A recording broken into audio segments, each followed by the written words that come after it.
So this is the debrief on calf span 34.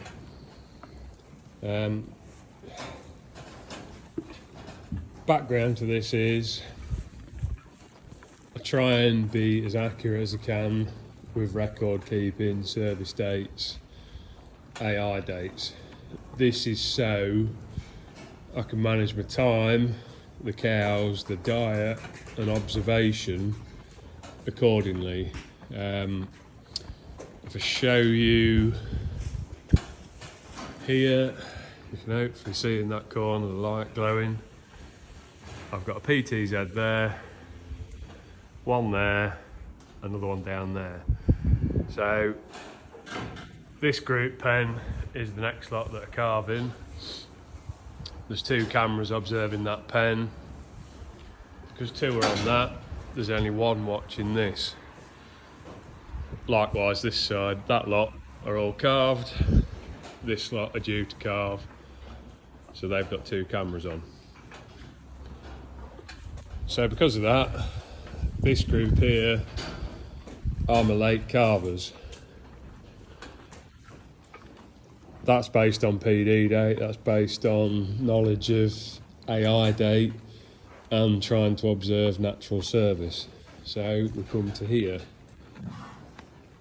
What we normally do, PDing, is vet will be scanning and we'll get a shout of PD positive 35, PD positive 42. It's never a lot higher than that because I aim to PD at about 35 to 48 days post-service. So we're accurate on aging calves, and so if I need to try and squeeze another service in before the end of the service period, I know I can watch that cow, we can be on it. And if it's a group that are bulling, again, once we're done calving, I can put the cameras to use.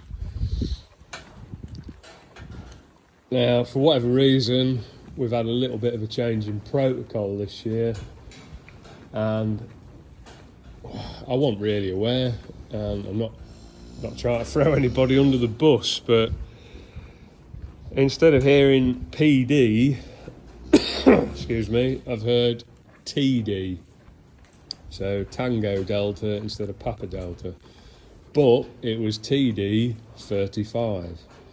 So this lady's gone in my notes as TD 35. We've then entered it into the computer thinking it's a typo, PD 35. So if we rewind back to TD 35, that's a trunk depth of 35 mil, which suggests at point of scanning she was about 85 days in calf, give or take, on whatever grid the vets use on their app. So that's 85 days. I've got her as PD 35 days. That's made a 7-week difference, which when she should have been in that pen, she's now in this pen. Needless to say, 1 camera on the pen, not being observed as frequently. We've missed the start of her calving. What's doubly annoying is, when I've got them locked in like this, I walk down the back of them and see if any are altering or bagging up. And I did that yesterday and I've not seen her altering. Because 3 days prior, I moved a couple extra into there because they're altering faster, probably because they're the shorter gestation bulls. So, back here again. Check the cameras for the last time before going to bed at, was it 1:16 a.m? At 1:18 a.m, she's got up, turned around, popped a bag out, then laid down facing away from the camera. So where the camera's looking in the pen from that direction, she's pointing this way with a bag out. So we've missed the start. Q 7 o'clock this morning, because the other pens have been observed every couple of hours. We've not put the same concentration into this one.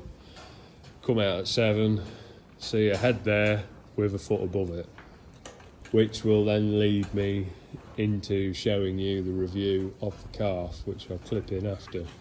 But off the back of all that, I did get the calf out all right. As you can see, she's up and about, she's eating every bit of silage that was in front of her. She's had non-steroidal anti-inflammatory pain relief. She's pretty comfortable in herself. She's not seeing the dead calf, so she's not actually mourning the calf. So as soon as I know she's settled and happy, she'll move out of here into a finishing pen. It's a big shame. It's a waste of a cow. But it just shows you how easy you can cock things up with a clerical error. So as accurate and as best as I try and observe this lot, put simply, we've made a fuck up. So off the back of that, I've gone back through all the emails, all the PD results. I've found another 3, I think, that are wrong, but not very far wrong, like such as Oprah here. It's adjusted her PD date by about 6 days, which is nothing compared to 7 weeks. So, yeah, I'm sorry for the cow. Really bloody annoyed I've got another dead calf, but there we go. Yeah, on to the calf review. Thank you for watching. Look forward to the next bit. If you want to stop at this point, by the way, the next is footage of a dead calf. I'm not mauling it about, I'm just showing you what I did. So, your choice whether you continue. Thank you. He was presenting like this. And by virtue of the other leg being right back and tucked underneath, they want open out of him coming out naturally. She'd got him stuck. Evident by the swelling in this limb and the volume of swelling. I mean, normally if they're there for a bit, the tongue swells, but his entire head is swollen, as you can see here. She's just pushed every bit of blood he's got into his head, and that exertion of pressure will have killed him. That being in the birth canal too long. Now, because she'd been calving a while, fortunately she was tired, so I've gone in, put his leg back underneath him, pushed his head in as best as ever I can. Absolutely knackered myself doing so. I've had to push his leg in to push his head in rather, to get access to his shoulder, because when I went in for a start with my hand, all I could feel was this. I could not find a toe or his elbow or anything. I could just feel his shoulder. So I've pushed him in as far as ever I can with my left hand, reached in with my right, located his knee eventually, got it forward to this point, then got hold of the foot, rolled it underneath him like this, got him to about there, had to shove his head back in again, protecting the foot again, brought it forward, got it underneath him. At that point you can get the ropes on and pull, but I think you can possibly even see, he's getting a bit stiff, but you can see there's a difference in size here, so even his leg's swollen, this leg's fine. Obviously they never look the same when they're dead, but he was 54 kilo, not horrendous. So I hope the previous has given a bit of context, and I hope you realise it's not self-flagellation or anything of the sort. I never seek to point blame at anybody. It's more a case that I like to have reasons for things happening and to be able to rationalise them, understand the chain of events that have gone on and try to put things in place to avoid it happening again. I also hope that these videos give you some context and give you a bit of a framework to work with as well. Shit happens.